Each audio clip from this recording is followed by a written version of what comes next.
Well, the order came from above, but at that point, Commander Sackett was the commander of the Maraviles area. So he gave the orders. The fellow that actually carried out the scuttling was a Lieutenant Commander Al Heady, who was the first lieutenant. So the decision was made to scuttle her because she was still a valuable ship at that point, because she could produce lots of little parts and pieces, and she was actually doing a lot of work for the Army, like supporting and also construction work that was going on. She was making parts for bulldozers, for tanks. She was making stretchers for take care of casualties. She was a very valuable ship. They literally opened everything up that could be opened up. The men went to work with sledgehammers on the equipment, the delicate optics and whatnot. They took out the breech blocks of the guns and threw them over the side. There were 4 torpedoes left in the magazines, and they wrecked them so they couldn't be used. And so eventually everything that was done to sink the ship was done. She was backed out under her own power. She wasn't towed. She was underway until the very end. The Canopus is out in the middle of Maraviles Harbor going down. I was with the Signal 228 Signal Operation Battalion on Bataan, Army outfit. My last order I got from the Army was, "You are on your own. Bataan is being surrendered." The boats were gone, the crew was gone. They'd already left and went to Corregidor. Me and 3 other guys, we formed up and we found some floating material, and we swam over to Corregidor, about a mile away. We were fortunate, I think. We caught the tide right. And then we got to Corregidor. The Marines over there said, telling us, "Go back to Bataan. You haven't got anything to eat over here anyway." But they finally let us aboard. And we went back with the Canopus crew up on Gary Trail on Corregidor, and they formed what they called the Navy Battalion. They were sending people to various units and various smaller ships within the inshore patrol that operating out of Corregidor and Maraviles.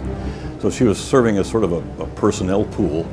The largest amount of men went to the 4th Marine Regiment, which had been pulled out of China just before Pearl Harbor, in late November. And they were originally on Bataan and then went to Corregidor to man the beach defenses.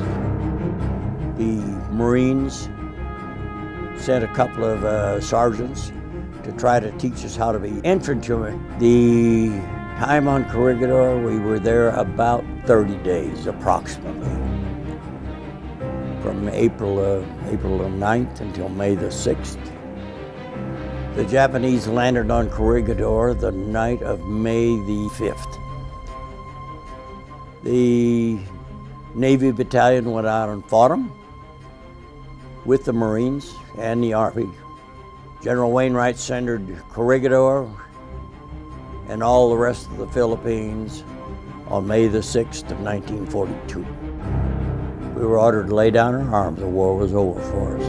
And that was all of the Canopus at that point in time. She was on the bottom of the ocean.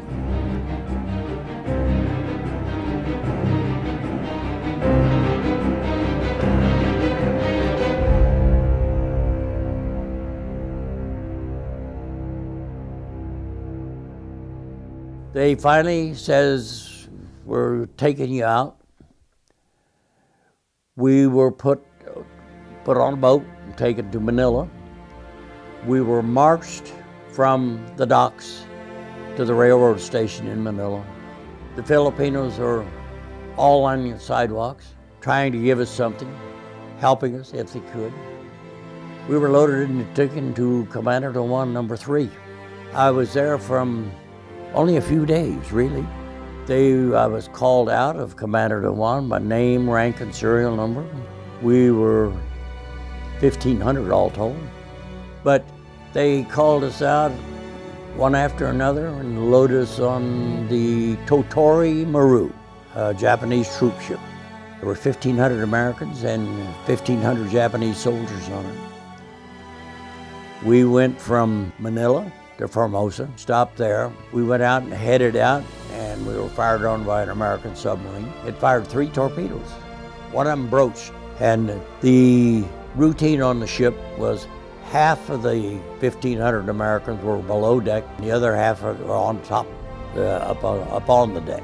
But we hollered, we saw the torpedo broached, and the commanding officer of the Totori Maru swung the ship just enough. One torpedo passed on one side, the other passed on the other side, and both of them missed. They took us off up on the dock and washed us down with fire hoses.